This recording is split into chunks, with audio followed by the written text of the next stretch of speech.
नमो नारायण सज्जनों। एक प्रश्न आम जनमानस में बहुत बार बार घूमता रहता है जन समुदाय में। क्या हम अपने प्रारब्ध को कर्मों द्वारा बदल सकते हैं? हम अपने प्रारब्ध को पूर्व जन्म के किए हुए कर्म इस जन्म में जो प्राप्ति कराते हैं उसको प्रारब्ध कहा जाता है ना। लब्धि मतलब होती है प्राप्ति। तो जो दूसरे जन्म के पूर्व जन्म के कर्मों द्वारा हमको यहाँ प्राप्त होता है उसको प्रारब्ध कहा जाता है।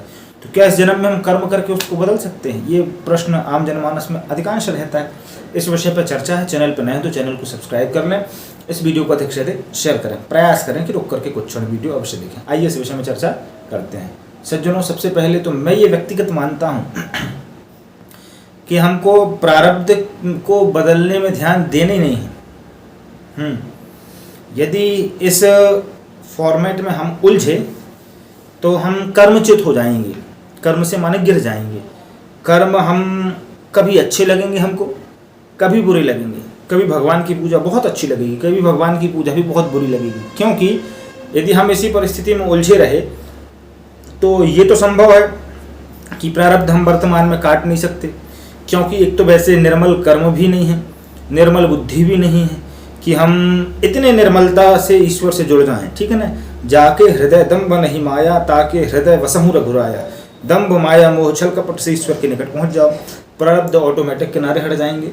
क्योंकि उसके यहाँ जो पहुंच गया उस विधि से, तो यद गत्वा न निवर्तन्ते तद धाम परमम, गीता में भगवान ने कह दिया कि वहां पहुंच जाओ वैसे तरीके से जैसे जाना है, तब जाकर के आप यहाँ के बंधन से मुक्त सर्वानुबंधना। ठीक, पर हम वैसे पहुंच नहीं पाते क्योंकि अहंकार मोह ममता हम सब चीज में फंसे हुए हैं। अब इसमें रहते हुए हम सबसे पहले तो प्रारब्ध का कॉन्सेप्ट दिमाग से निकाल दें कि हम बदलना चाहते हैं।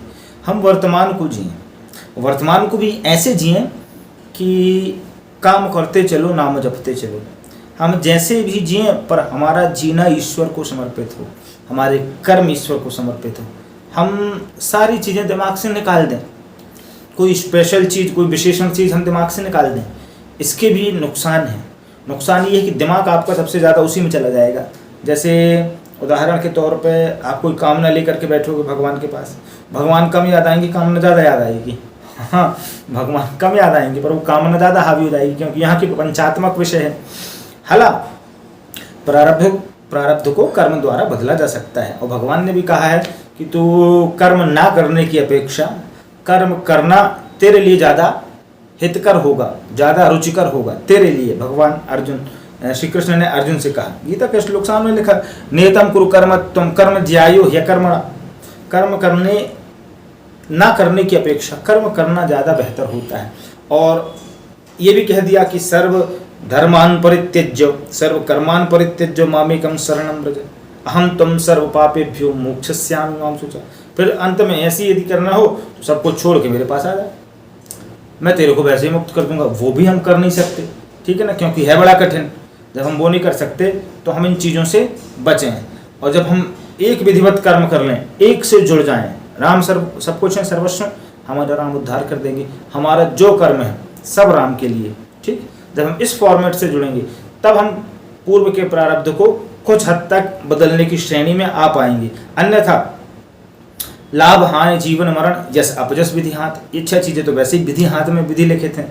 और यहाँ तो कष्ट प्रायः हर लोगों में आता है। बड़े बड़े धर्मज्ञ हुए हैं, मर्मज्ञ हुए हैं, दर्शनार्थी हुए, सबके जीवन में कष्ट आया है। आप क्या हम क्या, जिनका साक्षात्कार हो चुका, स्वामी श्री राम कृष्ण परमहंस कलकत्ता, काली जी का साक्षात्कार, उनके गले में तकलीफ थी महाराज। विवेकानंद जी 32 वर्ष की महज आयु में छोड़ के संसार सागर से चले गए। आध्यात्मिक चेतना का डंका बजाया जिन्होंने। ठीक, जितने इतिहास कालखंड में देखो सबकी तकलीफ। मीराबाई इतनी भक्त ने जहर पिलाया गया, परिणाम हमने देखा। पर व्यवहारिक दर्शन भी कहीं कहीं हम देखें कि कितने हम जीवन में, तुलसीदास जी का संघर्ष ले लो, बचपन से कैसी परिस्थिति बनी। कबीरदास जी का संघर्ष ले लो, बचपन से कैसी परिस्थिति बनी। रहीम का, रैदास का, नानक का, सबका आप लो ना। पर इनने वैसा जुड़ा ईश्वर से, ये लोग वैसे जुड़े, वैसा दर्शन करके अनुभव करके उन चीज़ों से वैसे जुड़े हम पाएँ। और बाकी जिन लोगों को समझ में नहीं आती तो वो कुछ का कुछ अर्थ भी निकाल लेते हैं। एक शब्द के कई अर्थ रहते हैं।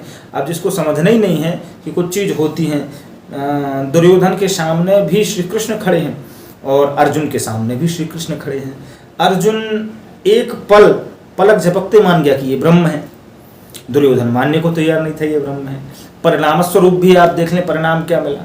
ठीक, तो कुछ लोग जीवन में मानने को तैयार नहीं रहते, अर्थ का अनर्थ करते हैं, शब्दों को समझ में आता नहीं है, और यहाँ अपन लोग तो कुछ ऐसी परिस्थिति निर्मित करते नहीं हैं। जो एक अनुभव आता है और ग्रुपली एक माहौल बन गया है यूट्यूब का, तो उस माध्यम से अपन चर्चा करते रहती है, तो परस्पर चर्चा है। इसमें जिसका जैसा अनुभव रहता है, मैं हर बार बोलता हूँ, वो अपना अनुभव कमेंट में साझा कर सकता है, उसमें कोई दिक्कत नहीं, ठीक है ना। तो इस विषय पे ऐसी चर्चाएं रहती हैं। बात अच्छी लगती है चैनल को सब्सक्राइब कर लें, वीडियो को देख शेयर करें। नमो नारायण।